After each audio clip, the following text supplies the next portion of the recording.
It is playoff time, ladies and gents, in League One, and we have the 4 teams already selected who are in the playoffs. They've earned their place over the course of a 46-game season, but now they are 3 games away from the Championship. Whether that be a return or their first time in the Championship for many, many years, these teams have earned the right to be there. Shall we take a look into each team involved in this playoffs and then preview both the games that are happening this weekend on Friday and Saturday?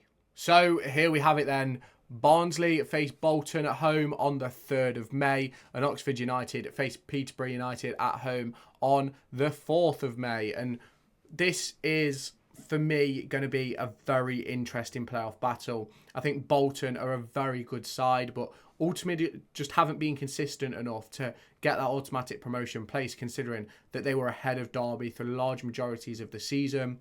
Barnsley have just changed their manager. Obviously, I think it's Martin Devaney still in charge, and be interesting to see if he can lead a successful playoff promotion, because he'll then probably want to put his foot in for the job. Obviously, Oxford United, they changed their manager from Liam Manning to Des Buckingham, with obviously Manning moving on to Bristol City. Peterborough United are still well and truly with Darren Ferguson, who not long ago won the EFL Trophy at Wembley. So it's going to be a very, very interesting couple of games. Obviously, whoever makes it to that final, it's one big game. And having been to a few previous playoff finals as a Derby County fan, that day, it's a magnificent day for the fans and for the club as a whole. And whoever makes it, I hope they don't embarrass themselves on the big stage, because that can happen and it has happened in the past. And let's now take a look into each game, and I'm going to give some predictions on the games and who I think is going to come out victors of these first legs. If you have not done so already, make sure you hit that subscribe button down below or in this top corner to stay tuned for all my latest EFL and football content. If you are interested in joining the channel in a membership basis, there'll be a link down in the description to give you all the information that you need to subscribe to that. So I'll now let you get back to this video. So we start off with the game that kicks off at 7:30 on Friday, the 3rd of May. Barnsley versus Bolton Wanderers. Now, both teams aren't in the greatest of form, although Bolton Wanderers are 5 unbeaten, but 3 of those are draws. Barnsley haven't won in 6 or 7 games now, and they picked up a 1-1 draw against Northampton, which ended up being enough for the playoffs. But is it enough to give them some momentum heading into the playoffs? And for me, I'm not entirely sold. I think Barnsley are going to struggle. I think Bolton, realistically, Barnsley, Bolton, Peterborough were all in the playoffs last season, and Oxford replaced Sheffield Wednesday.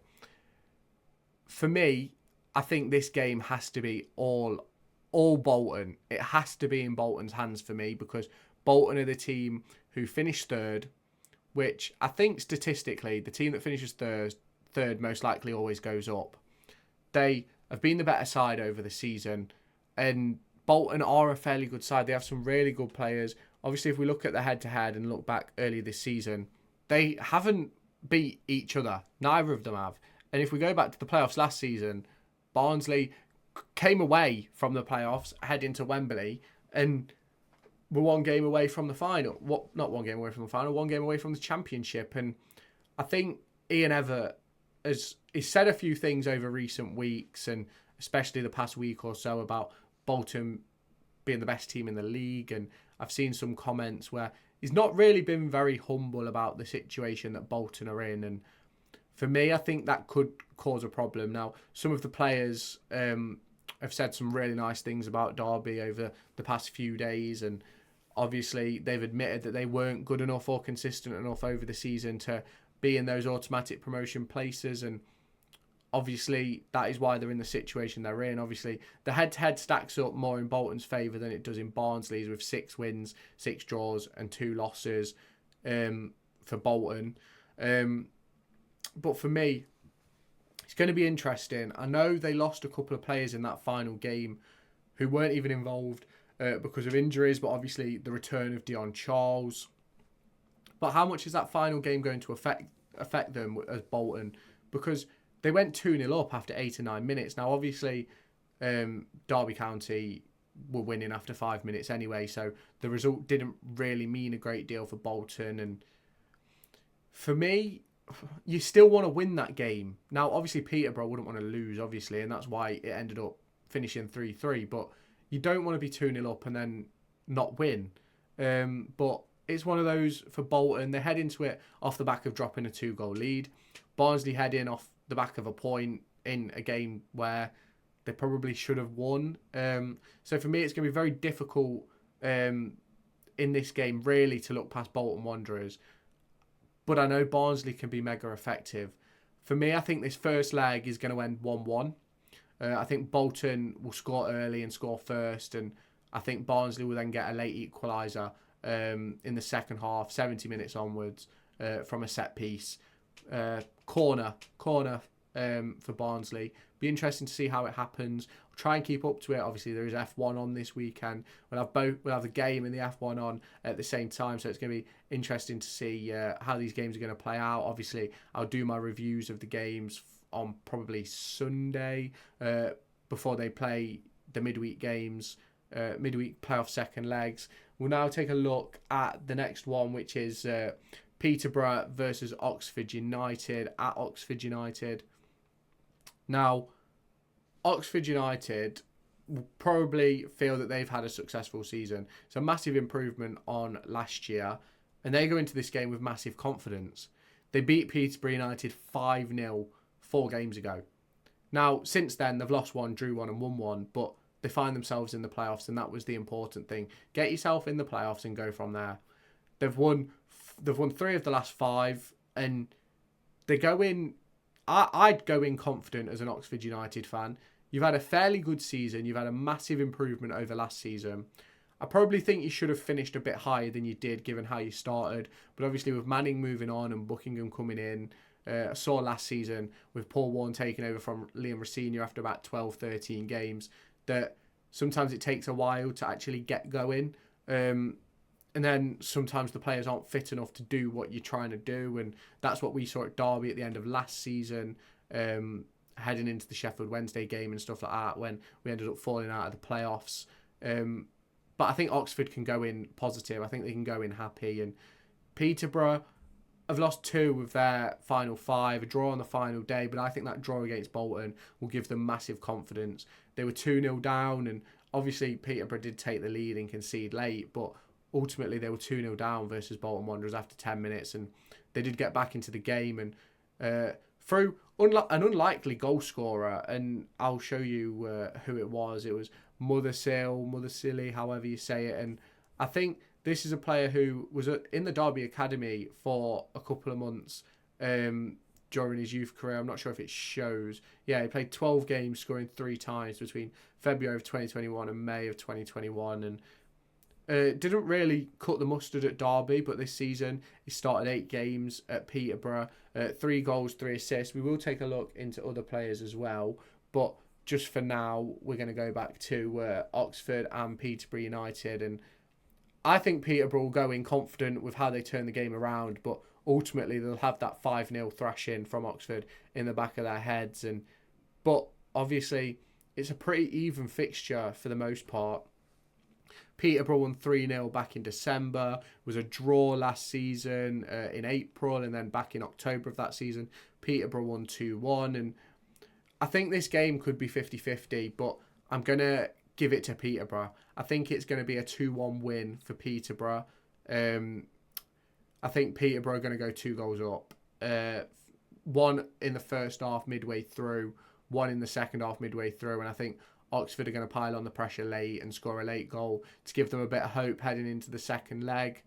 So that's obviously my take for the games, my preview of the games, but we're going to take a look now into each, like the squads and who I think could be very important players. And we go into this, we go into the squad of Oxford United, and I think the big name which pops out to everybody is Cameron Brannigan.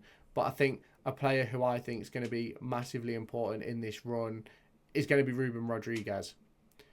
Obviously, he's had 12 goal contributions this season in 41 starts, but I think this is going to be a mega important time for him to prove himself as a player everyone thinks he is. In the big moments, can he stand up? And I think this is something which Peterborough United fans need to watch out for. I think he's a very good player, good on both feet, can go either way. He can put in a good cross. He can score a good goal from outside the box. He can score good chances. He can create good chances. And he's been very consistent for Oxford this season. And you look at those ratings for his games from the start of March, and there's only a couple not above a 7 rating. And I think he's a very good player, and he's proved himself with that move to Notts County, and I think he's had a really good season at Oxford. Obviously, a player who Derby were rumoured to be interested in, but whether we actually were or not is a completely different conversation. But he's a player who I think Peterborough should look out for.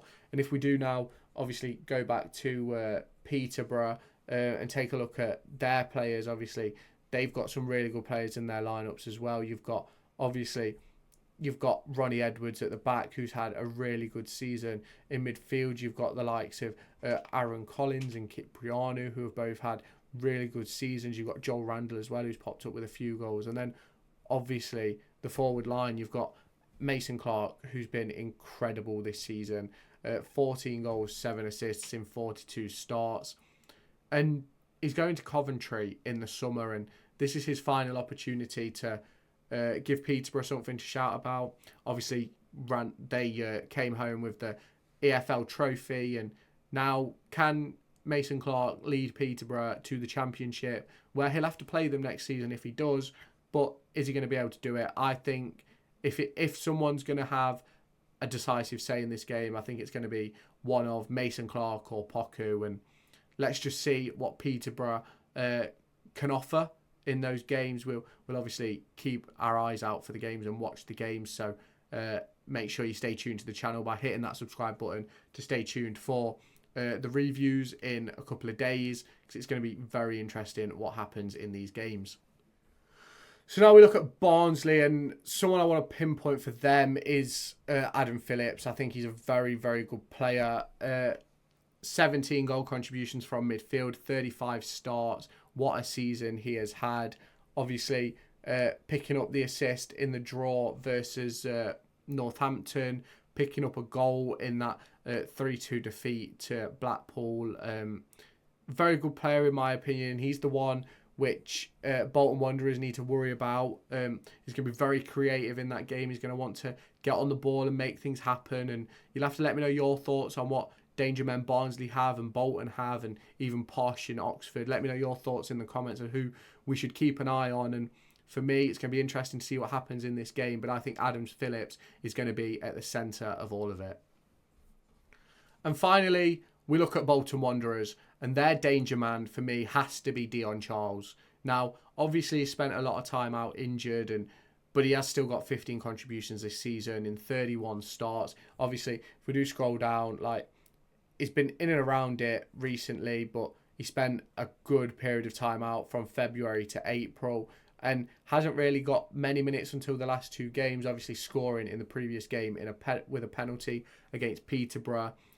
Hopefully, that'll have put him on some good form for you Bolton Wanderers fans. It's going to be interesting to see how Dion Charles copes with the pressure of the playoffs. Obviously, I believe he scored 20-odd goals last season, so without the injury, he probably would have done the same again this season.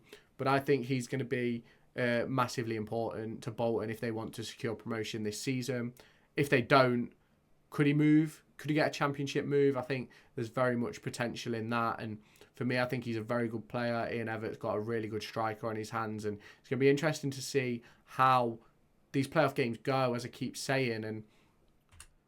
And for me, it's going to be interesting. Obviously, I've given you my predictions. 1-1 Barnsley and Bolton, and then 2-1 Peterborough United versus Oxford United. You let me know your thoughts and predictions down in the comments. If you haven't done so already, make sure you hit that subscribe button, and I'll catch you in my next video. Make sure to go and find me on TikTok, pictured here, and Twitter, pictured here. These are the places where I'll keep you all up to date with all my upcoming videos and my thoughts and feelings around the Formula 1 and football weekend.